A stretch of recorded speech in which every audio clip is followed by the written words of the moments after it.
What's up guys, welcome back to the channel. My name's Jackson. In this video, I'm gonna go through and explain to you what crypto interest accounts are and whether or not it's a great place to store your cryptocurrencies. So as the title suggests that you see right here, you can earn interest on your Bitcoin. Well, what does this mean? What this means is that if you give one of these brokerages X amount of Bitcoins, they will pay you a fixed amount of interest for allowing them to hold your cryptocurrencies in their account. The same way savings accounts give you interest for holding your cash in there, they will give you cryptocurrency for holding the crypto with that brokerage. But before we move on any further, I do have to make a disclosure that I currently do have about $35,000 invested in these brokerages account and around $5,000 to $6,000 in Bitcoin and Ethereum, with Coinbase earning somewhere around 5% APY.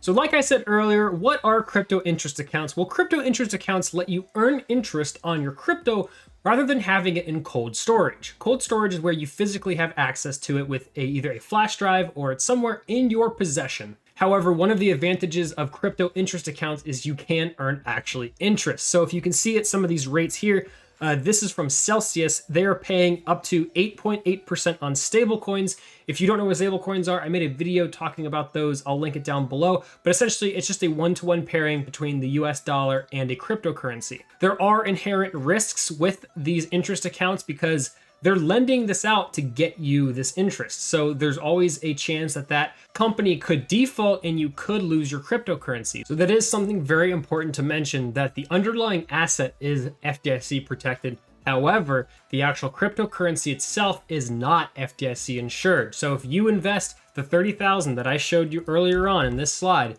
if GUSD were to default or something were to go wrong with BlockFi, I would not have that money back covered by FDIC. So this is an inherent risk of interest accounts.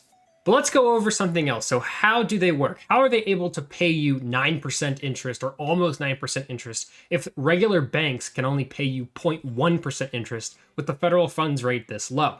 So when you actually go to buy Bitcoin from one of these exchanges like Celsius or Coinbase or BlockFi, you're actually not paying the true price of Bitcoin. So if you see here on the screen, at the time of this recording, Bitcoin's price was $43,146. But if you see when I actually went to go and click the buy button on BlockFi, they were quoting me one Bitcoin was equal to $43,688. So they're making the difference about a 1.25% on the spread of that Bitcoin transaction. This is just one way on how these companies are able to offset the cost by paying you high interest. The other way is by lending this cryptocurrency out to other institutions and investors by allowing them to trade on margin. If you look at the bottom of the screen, this is for BlockFi. This says 10.3 billion assets is how much BlockFi is managing, and 46% of those assets are being lent out. So if everybody wanted to pull all of their money out of Bitcoin at one time, BlockFi would be in a really tough situation. But you can see at the bottom that they like to keep at least 10% of the liquid hedging positions, because this is for people who may have like 3 or 4 Bitcoin that just want to pull their Bitcoin out at any time, and they want to make sure that they have liquidity requirements to be able to meet this demand. So I made this very quick pro-cons chart just talking about the differences between the two. The first pro is you obviously get more interest in storing this in just a regular interest account. They're paying, up to 80 times more than what a regular FDIC insured protected account would pay. The other pro is that it's not physical. And I know people may think this is a con, and I do have it as a con as well. But if you physically don't have to store the Bitcoin or any of the cryptocurrency yourself, and you can keep it on one of these ledgers, and you are going to do that anyway, you may as well get some interest on it while it's just sitting around doing nothing. Let's say, for example, you have your Bitcoin on a flash drive or something in cold storage in your physical house or apartment, and you have a house fire or something unexpected, some natural disaster.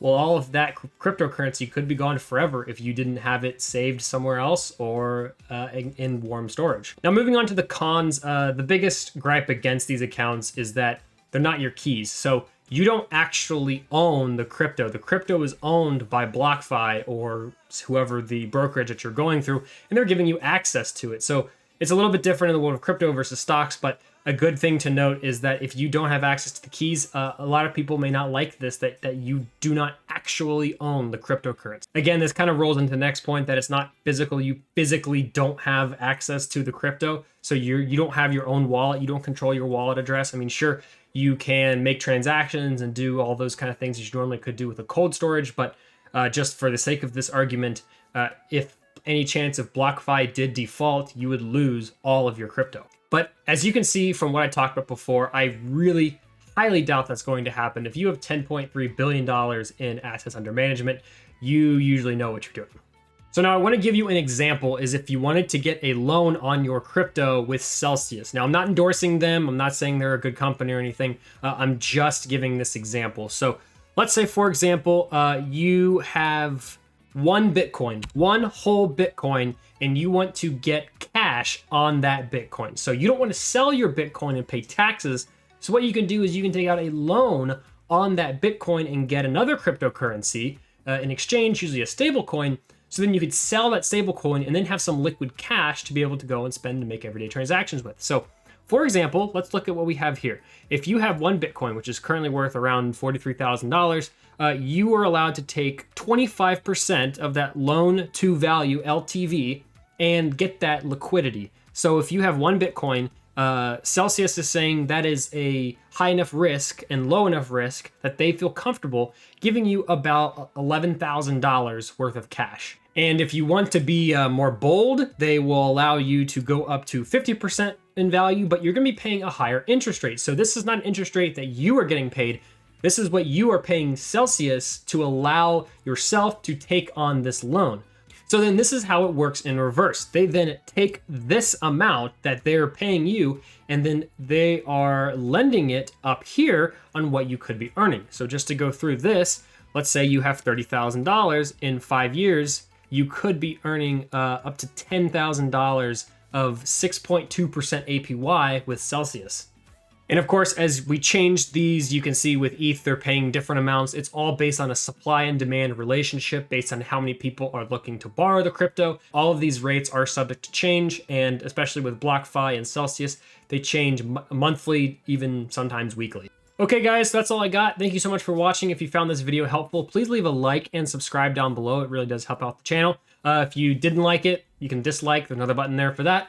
I really would like to know what you thought. Please leave me a comment down below saying if you use any of these interest accounts. I'd like to find out what you do. So thanks again for watching. Talk to you guys next time. Take care.